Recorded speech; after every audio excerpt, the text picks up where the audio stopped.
जय हिंद मेरे प्यारे साथियों, आप सभी का बहुत बहुत स्वागत है सक्सेस वर्ल्ड एमसीक्यू चैनल पर।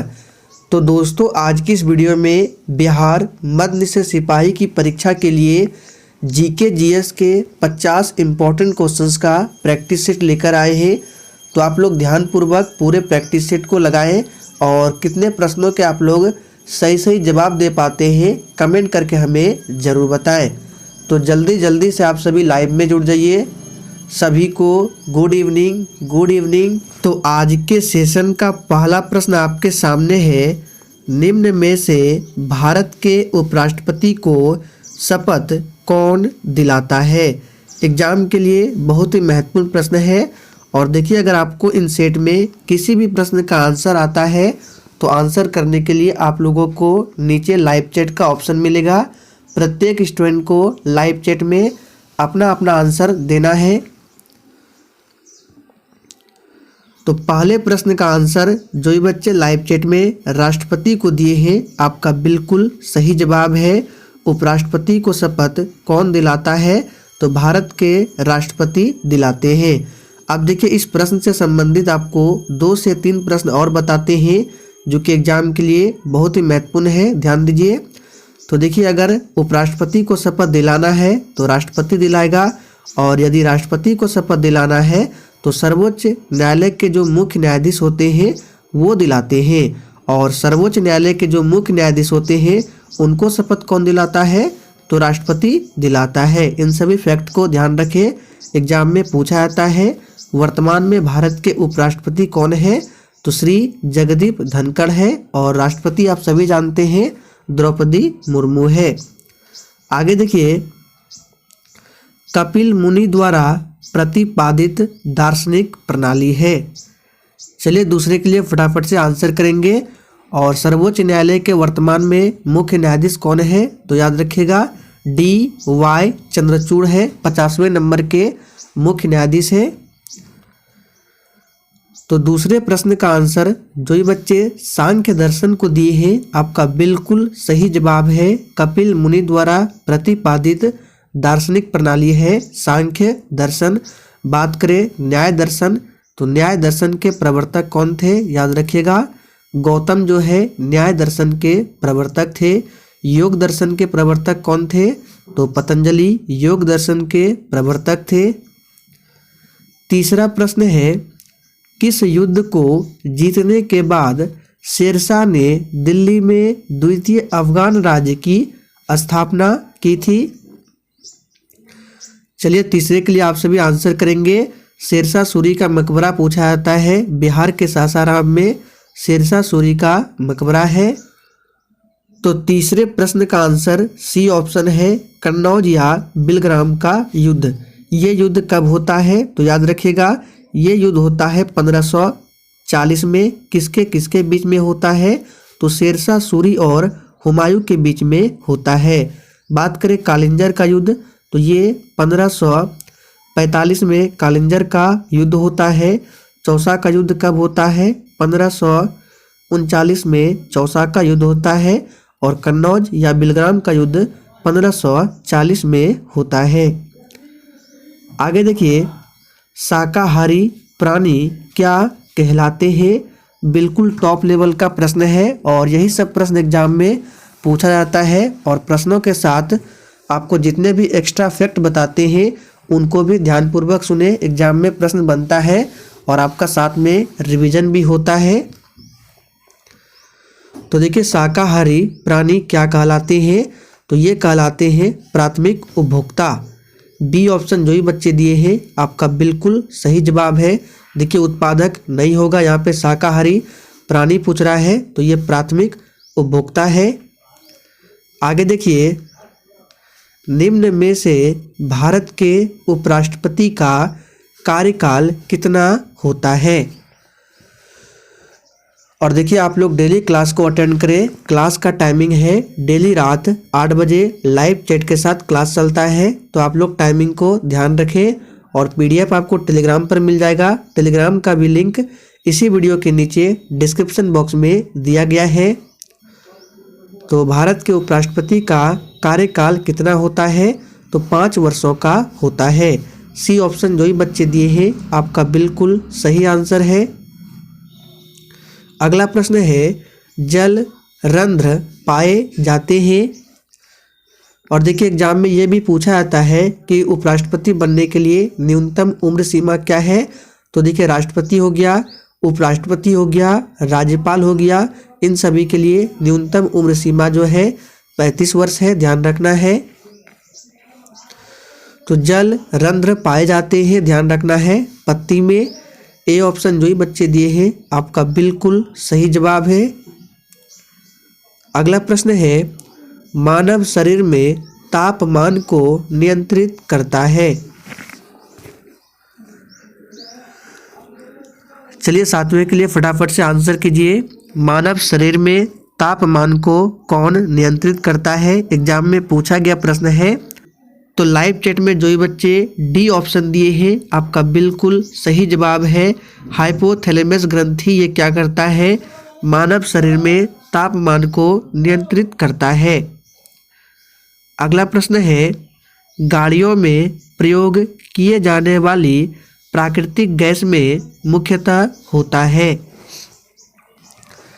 चलिए आज के लिए फटाफट से आंसर कीजिए। गाड़ियों में प्रयोग किए जाने वाली प्राकृतिक गैस में मुख्यतः होता है। तो याद रखिएगा ये मीथेन होता है। मीथेन का सूत्र होता है CH4 और इसे मार्स गैस भी कहा जाता है, ध्यान रखना है मार्स गैस। अगला प्रश्न है DNA उपस्थित होता है। चलिए आप सभी 9 के लिए फटाफट से आंसर करेंगे। DNA किस में उपस्थित होता है। तो याद रखिएगा DNA जो है केंद्रक में, सूत्रकणिका में, हरित लवक में, इन सभी में उपस्थित होता है। अगला प्रश्न है हाल ही में किसने खादी एवं ग्रामोद्योग आयोग के CEO के रूप में कार्यभार संभाला है। चलिए 10 के लिए फटाफट से आंसर करेंगे। ये करंट अफेयर्स के प्रश्न हैं और आपके एग्जाम में 1 से 2 प्रश्न करंट अफेयर्स से भी पूछे जाते हैं। तो इसका सही जवाब है विनीत कुमार। बी ऑप्शन जो ही बच्चे दिए हैं आपका बिल्कुल सही जवाब है। अगला प्रश्न है माउंट आबू में दिलवाड़ा मंदिर है। चलिए आप सभी 11 के लिए फटाफट से आंसर कीजिए। माउंट आबू में दिलवाड़ा मंदिर है। और देखिए माउंट आबू जो दिलवाड़ा मंदिर है ये कहाँ है, तो याद रखिएगा राजस्थान राज्य में है। और माउंट आबू में जो दिलवाड़ा मंदिर है ये जैन मंदिर है। बी ऑप्शन जो ही बच्चे दिए हैं आपका बिल्कुल सही जवाब है। अगला प्रश्न है ईस्ट इंडिया कंपनी की व्यापारिक क्रियाकलापें अंततः निम्नलिखित में से किसके द्वारा समाप्त हुई थी। चलिए 12 के लिए फटाफट से आंसर करेंगे। तो देखिए इसका सही जवाब क्या होगा, सी ऑप्शन चार्टर एक्ट 1833 के तहत समाप्त हुई थी, ध्यान रखना है। अगला प्रश्न है एवरेस्ट पर लगातार 2 बार चढ़ने वाली प्रथम महिला कौन है। चलिए आप सभी 13 के लिए फटाफट से आंसर करेंगे। एवरेस्ट पर लगातार 2 बार चढ़ने वाली प्रथम महिला कौन है। तो बिल्कुल सही जवाब है आप लोगों का संतोष यादव है। बी ऑप्शन इस प्रश्न का बिल्कुल सही आंसर है। अगला प्रश्न है दिल्ली के लाल किला का निर्माण किसने करवाया था। चलिए 14 के लिए फटाफट से आंसर कीजिए। दिल्ली के लाल किला का निर्माण किसने करवाया था। तो बिल्कुल सही जवाब है शाहजहां के द्वारा करवाया गया था। ए ऑप्शन जो ही बच्चे दिए हैं आपका बिल्कुल सही आंसर है। नेक्स्ट क्वेश्चन है मनसबदारी प्रणाली किसके द्वारा आरंभ की गई थी। इस प्रश्न पर आप लोग स्टार लगा लीजिए, एग्जाम के लिए महत्वपूर्ण प्रश्न है। मनसबदारी प्रणाली किसके द्वारा आरंभ की गई थी।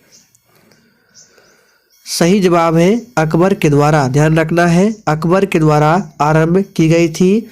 अकबर ने 1582 ईस्वी में दीन ए इलाही धर्म की भी स्थापना की थी। अकबर का मकबरा कहाँ है? सिकंदरा में है।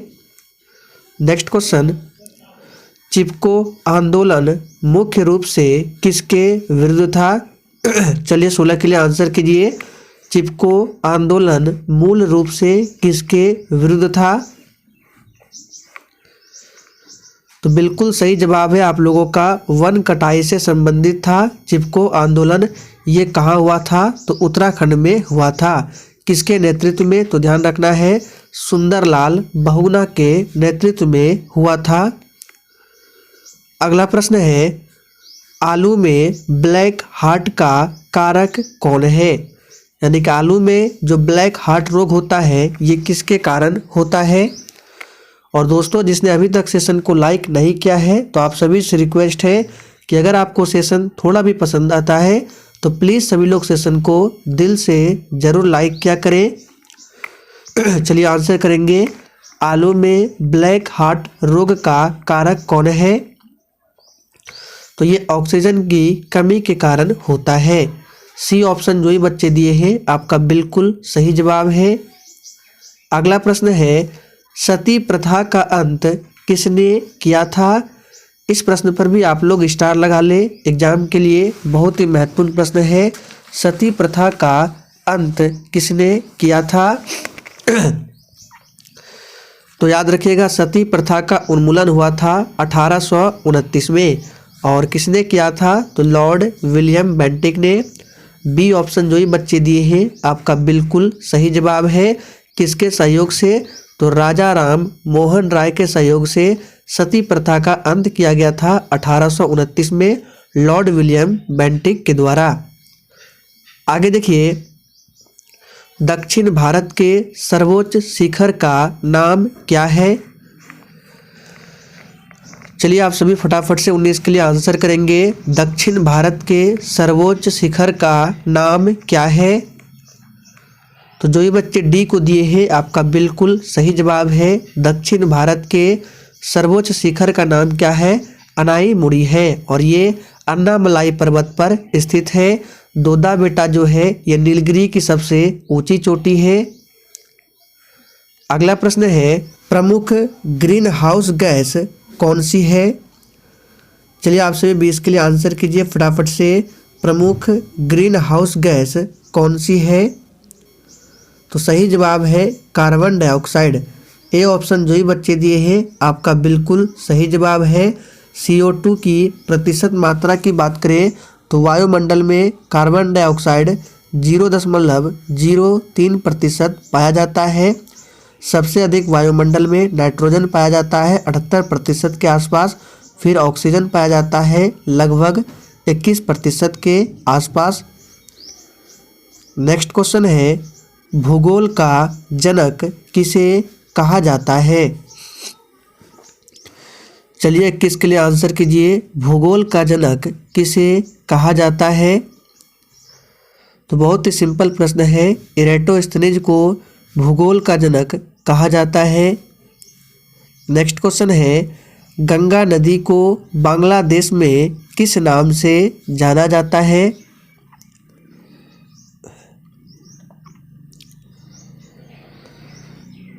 तो इस प्रश्न का सही जवाब है ए ऑप्शन पद्मा।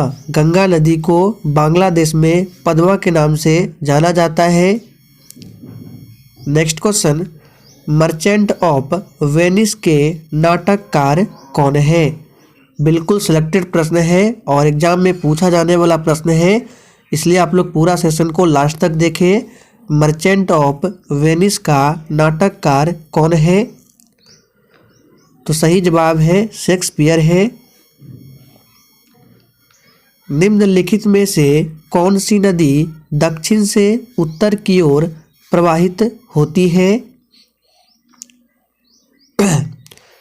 चलिए 24 के लिए आंसर कीजिए। इनमें से कौन सी नदी है जो दक्षिण से उत्तर की ओर प्रवाहित होती है? तो याद रखिएगा ये है बेतवा नदी। गोदावरी नदी को ध्यान रखना है, गोदावरी नदी को वृद्ध गंगा कहा जाता है।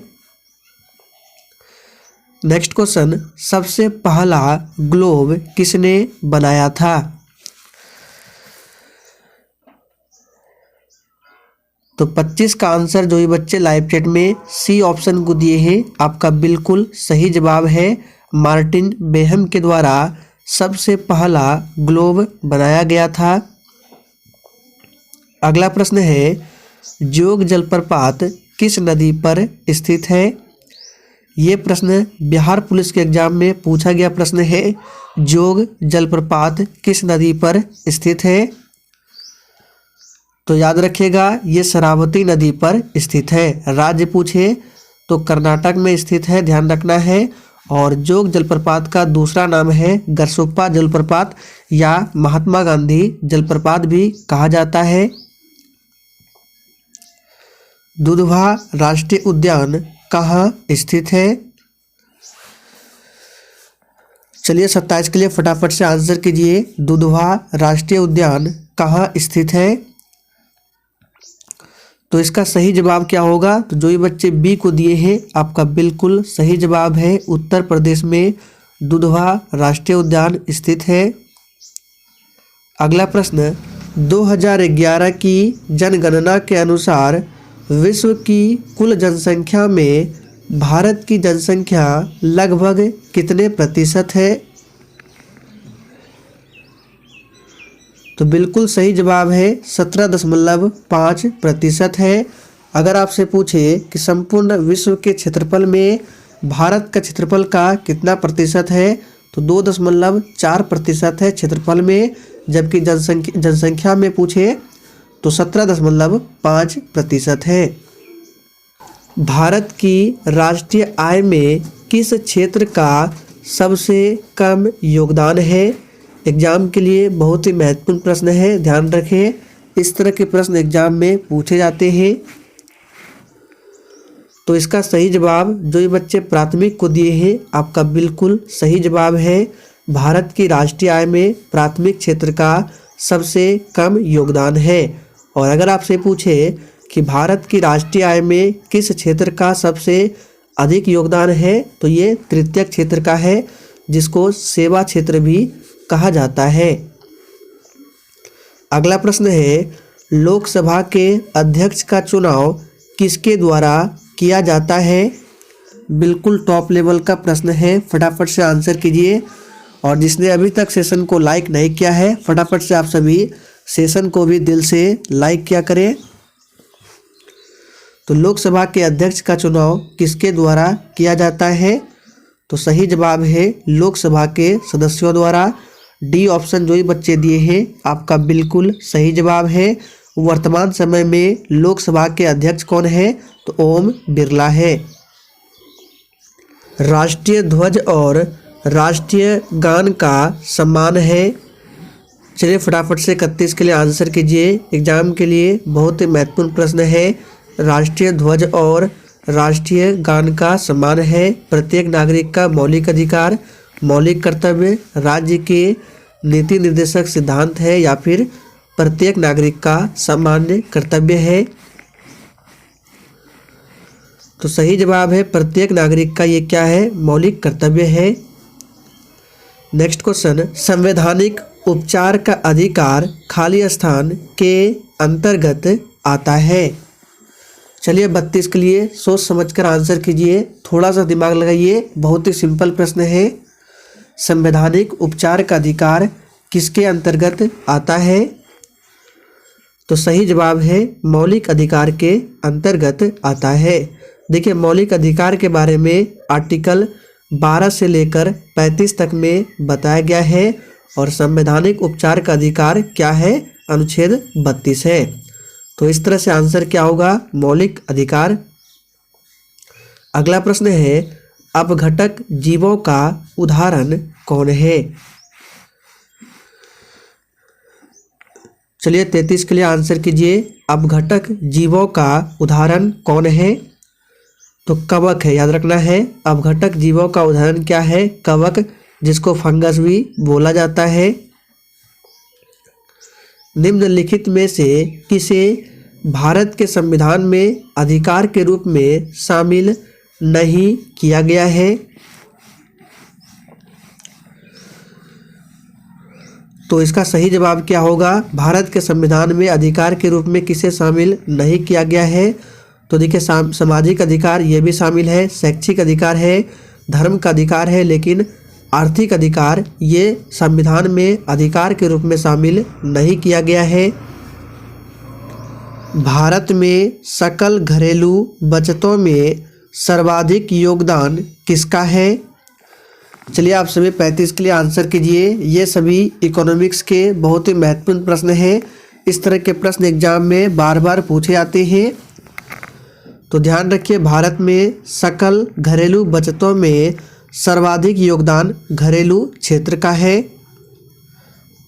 अगला प्रश्न है, कौन सा सबसे प्राचीन वेद है? चलिए आंसर कीजिए। देखिए वेदों की कुल संख्या 4 है।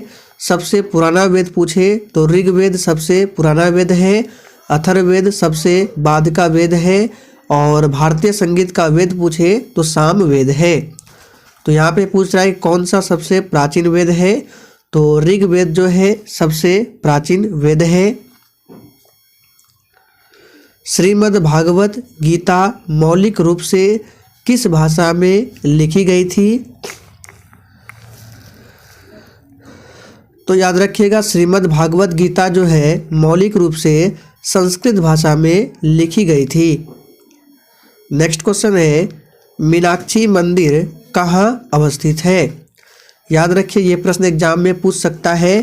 इस बार पूछा गया था कि सबरीमाला मंदिर कहाँ स्थित है, जो 16 अक्टूबर को एग्जाम हुआ था। तो सबरीमाला मंदिर है केरल में, और मीनाक्षी मंदिर पूछे तो तमिलनाडु के मदुरई में स्थित है। सी ऑप्शन जो ही बच्चे दिए हैं आपका बिल्कुल सही जवाब है, और मीनाक्षी मंदिर जो है ये द्रविड़ शैली में स्थित है। अगला प्रश्न है, आर्यभट्ट कौन थे?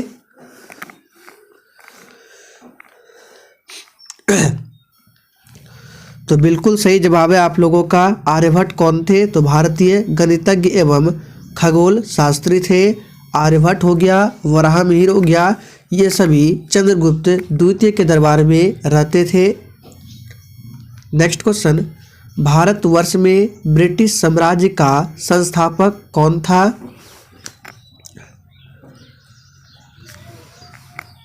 तो याद रखिएगा भारतवर्ष में ब्रिटिश साम्राज्य का संस्थापक था लॉर्ड रॉबर्ट क्लाइव। अगला प्रश्न, सोपान कृषि कहाँ की जाती है? एग्जाम के लिए बहुत ही वीवीआई प्रश्न है, ध्यान रखिए। एग्जाम में पूछ सकता है सोपान कृषि कहाँ की जाती है? तो अभी याद कर लीजिए, पहाड़ों के ढलानों पर सोपान कृषि की जाती है। ए ऑप्शन जो ही बच्चे दिए हैं आपका बिल्कुल सही जवाब है। अगला प्रश्न है, भारत भूमि पर सबसे अधिक व्यापक रूप से कौन सी मिट्टी फैली हुई है? चलिए 42 के लिए आंसर कीजिए। भारत भूमि पर सबसे अधिक व्यापक रूप से कौन सी मिट्टी फैली हुई है? तो हमने आपको बहुत बार बताया है, सबसे अधिक विस्तार है जलोढ़ मिट्टी का। जलोढ़ मिट्टी 2 प्रकार की होती है, पुरानी जलोढ़ मिट्टी जिसको बांगर बोला जाता है, और नवीन जलोढ़ मिट्टी जिसको खादर बोला जाता है, खादर जलोढ़ मिट्टी। काली मिट्टी का दूसरा नाम रेगुर मृदा है, और इस मिट्टी में सबसे अधिक कपास की खेती की जाती है। भारत के अधिकांश आबादी किस क्षेत्र से अपनी आजीविका प्राप्त करती है? चलिए 43 के लिए फटाफट से आंसर कीजिए। तो देखिए इसका सही जवाब क्या होगा, तो ऑप्शन ए है कृषि क्षेत्र से। भारत के जो अधिकांश आबादी है कृषि क्षेत्र से अपनी आजीविका प्राप्त करती है सबसे अधिक। आगे देखिए, भारत के प्रथम एवं अंतिम भारतीय गवर्नर जनरल कौन थे? चलिए 44 के लिए आंसर कीजिए। भारत के प्रथम एवं अंतिम भारतीय गवर्नर जनरल कौन थे? तो बिल्कुल सही जवाब है सी राजगोपालाचारी। ध्यान दीजिए यहाँ पे भारतीय गवर्नर पूछ रहा है, तो सी राजगोपालाचारी ये भारत के प्रथम एवं अंतिम भारतीय गवर्नर जनरल थे। बैक्टीरिया किस श्रेणी में सम्मिलित है?